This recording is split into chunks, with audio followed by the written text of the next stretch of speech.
शादी पर भी सवाल है कि उनकी शादी सचिन से बिना गुलाम हैदर को तलाक दिए कैसे वैलिड मानी जाएगी। सीमा का दावा, गुलाम उसे तलाक दे चुका है।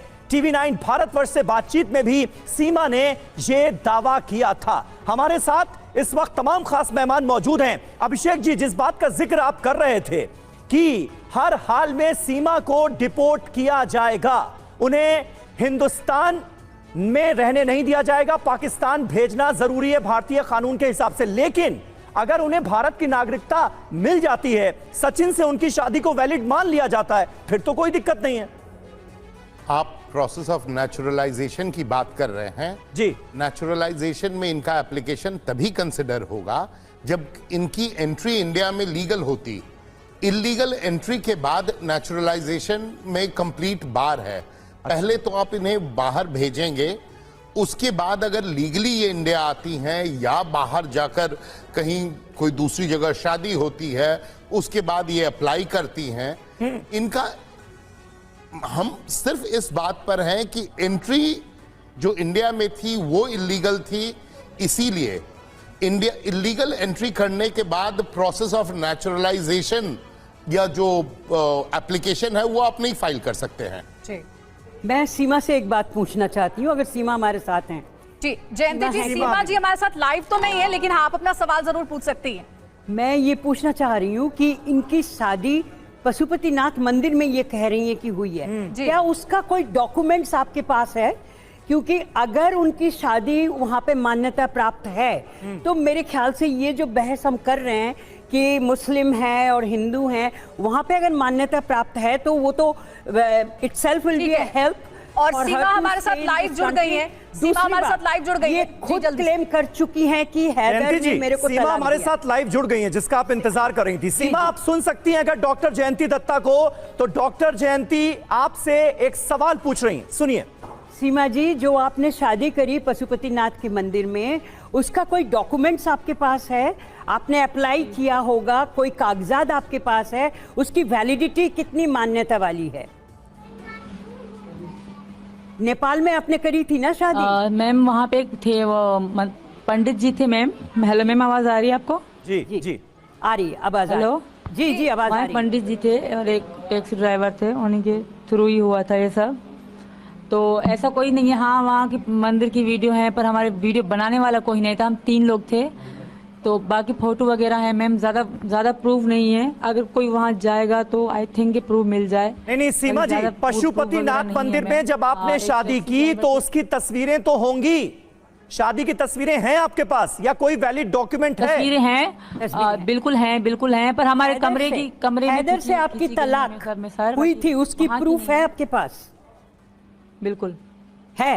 एक मिनट, तो मेरे ख्याल से उनके पास है। अगर प्रूव होते तो शायद मैं ऐसे ना होती, आपको जैसे मैं बता रही हूँ मैम। नहीं तो देखिए, यहाँ पर एक बात निकलकर सामने आई कि पशुपतिनाथ मंदिर में जो शादी हुई उसकी तस्वीरें तो हैं, लेकिन कोई प्रमाण पत्र नहीं है। तलाक का जो जिक्र हो रहा है कि हैदर से आपका तलाक हुआ, तलाक का भी आपके पास कोई प्रूफ नहीं है। एक क्वेश्चन और आखिरी, आपने जो लैंड बेची थी, जिसके तहत आप कह रही हैं आपने 12 लाख रुपए में बेचा, वो लैंड किसके नाम से थी? वो जमीन किसके नाम से थी? जी मेरे नाम से थी सर। आपके नाम से थी मैम? मेरे अपने नाम से थी। अच्छा, खरीदी भी मैंने थी जी मैम। आपसे हैदर ने पैसे दिए थे मुझे जी, पर मुझे सर जी मैम आप बोलने पहले आप बोले मैम। ये पैसे आपके पास कहाँ से आए थे? आप बोले मैम। पैसे किसने दिए थे? हैदर ने दिए थे, बच्चों के लिए देते थे वो। मैं मानती हूँ ये बात कि हैदर ने दिए थे मुझे, पर सारे हैदर ने नहीं दिए थे। मतलब मिला जो उन्होंने मुझे खाने के लिए दिए थे, मैंने पेट काट के लिया मैम घर 3 सालों में। सचिन से मेरी बात होती थी तब मैं उसमें नहीं जाना चाहती। ठीक है, आपने जमीन अपने नाम से पहले भी वो बेच दी। हाँ, जमीन इन्हीं के नाम थी, ये बात मान चुकी है जयंती जी, ये बात मान चुकी हैं। गुलाम हैदर ही पैसा बेचते थे, कुछ उनकी माँ ने भी जेवरात दिए थे इनको, उसको बेचकर इन्होंने जमीन ली थी, अपना घर बनाया था। ये बात सारे गुलाम हैदर ने नहीं दिए, मैंने अपनी माँ के हाथों। बिल्कुल बिल्कुल बिल्कुल, वो भी उसमें शामिल था। ठीक है सीमा, लेकिन आपके वकील भी हमारे साथ यहाँ पर मौजूद है। कानूनी पेचीदगियां देखिए इस मामले में बहुत अहम है। हेमंत जी, अब तलाक का कोई प्रूफ नहीं है गुलाम हैदर से, पशुपतिनाथ मंदिर में जो शादी हुई उसका भी कोई प्रमाण पत्र नहीं है, फिर इस शादी को कैसे आप जस्टिफाई करेंगे? सचिन जी, हेमंत जी जल्दी से बताइए। देखिए, मैं इनकी शादी वगैरह के विषय में अभी कुछ नहीं कह सकता, क्योंकि देखो ये तो जांच एजेंसी का विषय है कि वो जमानत तो आप ही ने दिलाई ना? जमानत मैंने कराई है इनकी। वो शादी जो देखे काठमांडू जाकर देखे कि पुलिस ने क्या प्रूव लिए इनसे, वहां जाकर के एकत्र करें साक्ष्य।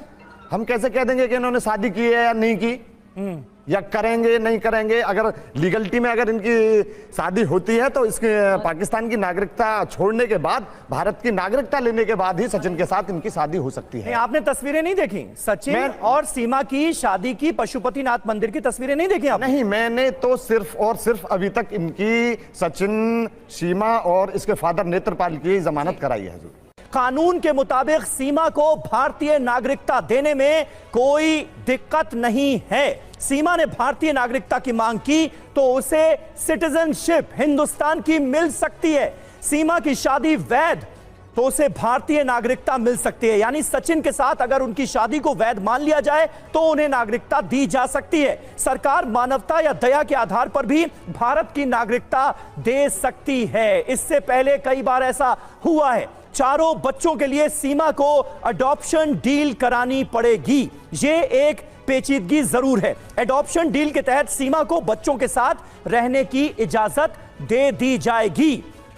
आगे बच्चों को भी भारत की नागरिकता मिलने में इससे दिक्कत नहीं होगी। यानी सीमा के रास्ते बहुत हद तक आसान हो सकते हैं। लेकिन पेच कहां फंसा है? गुलाम हैदर से तलाक के कोई सबूत सीमा हैदर के पास नहीं है।